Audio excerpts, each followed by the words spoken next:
dari pagi hingga siang tadi, tepatnya sekitar pukul 1 siang, Komisi 6 DPR RI mengadakan rapat dengar pendapat dengan Direktur Utama Garuda Indonesia Persero Irfan Setiaputra perihal dana talangan yang diberikan pemerintah kepada perusahaan plat merah tersebut. Adapun maskapai nasional ini berharap dana talangan senilai 8,5 triliun rupiah dari pemerintah ini bisa segera dikucurkan, mengingat dana ini sangat diperlukan untuk menjaga kelangsungan bisnis perseroan di tengah pandemi COVID-19. Direktur Utama Garuda Indonesia Irfan Setiaputra mengatakan, saat ini kinerja industri penerbangan nasional termasuk Garuda Indonesia tengah mengalami kondisi yang sulit akibat okupansi yang rendah, Syarifah. Di mana untuk okupansi maskapai nasional ini tidak pernah melebihi 10% dari kapasitas. Nah, kalau kita lihat dampak pandemi terhadap perseroan, memang tidak bisa dipungkiri dampaknya cukup besar, Syarifah, di mana berdasarkan laporan keuangan Garuda Indonesia terlihat kas perusahaan di kuartal pertama 2020 hanya sebesar 2,8 triliun rupiah.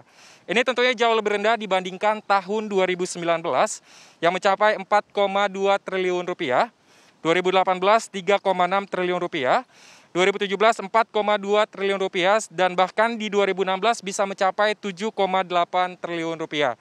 Sementara kalau kita bahas dari sisi utang, ini terlihat lebih jelas lagi, Syarifah, bahwa memang kondisi keuangan Garuda Indonesia ini cukup memprihatinkan, di mana untuk utang jangka panjang perusahaan di kuartal pertama 2020 ini melonjak sangat tinggi begitu, sedangkan untuk utang jangka pendek terus mengalami kenaikan. Adapun untuk utang jangka panjang Garuda Indonesia di kuartal pertama 2020 mencapai jumlah yang fantastis, yaitu 81,3 triliun rupiah. Ini tentunya jauh lebih tinggi dibandingkan periode ataupun tahun-tahun sebelumnya yang bahkan mencapai 12 kali lipat dibandingkan tahun 2019 dan 2018 yang hanya berada di kisaran 6 triliun rupiah.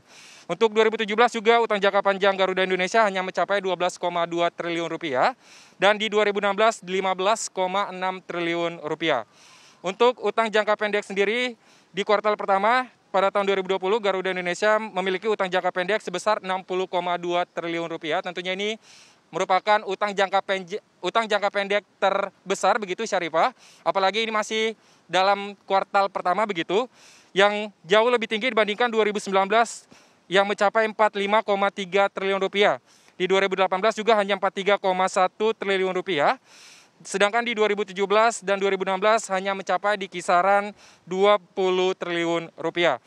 Nah, seperti yang kita ketahui, bahkan sebelumnya Garuda Indonesia ini juga seperti yang Anda sebutkan tadi, memberikan tawaran pensiun dini kepada karyawan sebagai langkah untuk bertahan di tengah pandemi COVID-19.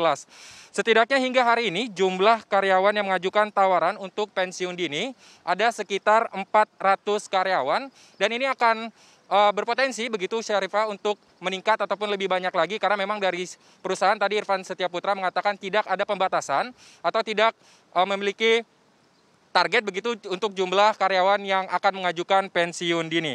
Nah, harapannya memang melalui dana talangan dan juga efisiensi melalui pensiun dini ini bisa membantu kelancaran arus kas perusahaan sehingga nantinya bisa tetap mengudara begitu untuk Garuda Indonesia.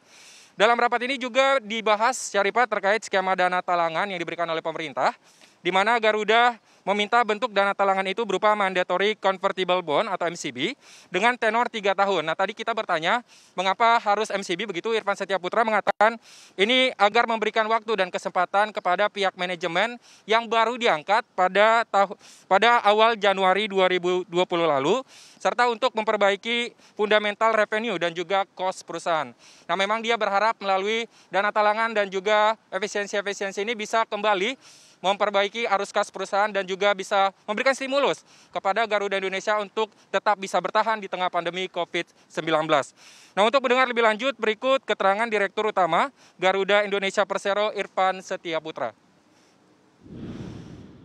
Itu sebenarnya disiapkan untuk future growth, untuk masa mendatang. Itu airline selalu begitu, karena mau pesawat mau datang lagi, jumlah penumpang mau meningkat, rute mau kita tambah, kan kita perlu persiapkan personal, kan nggak bisa besok kita terbang sana, besok datang pesawat terus kita punya pilotnya gitu segala, kan nggak sih, itu mesti ada persiapan. Nah, kondisi sekarang ini tiba-tiba kan turun mendadak gitu kan, artinya dari segi struktur kepegawaian ini kan agak jadi nggak lincah gitu kan ya. Nah, apa yang kita punya opsi hari ini, salah satunya ya pensiun dini itu. Ini juga memberi peluang buat teman-teman yang memang punya pilihan lain di luar Garuda atau mau istirahat lebih dulu, bisa diambil kan. Jadi ini win-win solution. Yang nggak mau sih nggak apa-apa juga. Kita nggak pernah maksa, nyolek pun nggak gitu kan. Tapi kita sediakan ruang konsultasi untuk mereka kalau mau diskusi dengan pihak yang atau tim atau ahli yang lebih bisa membantu mereka lah.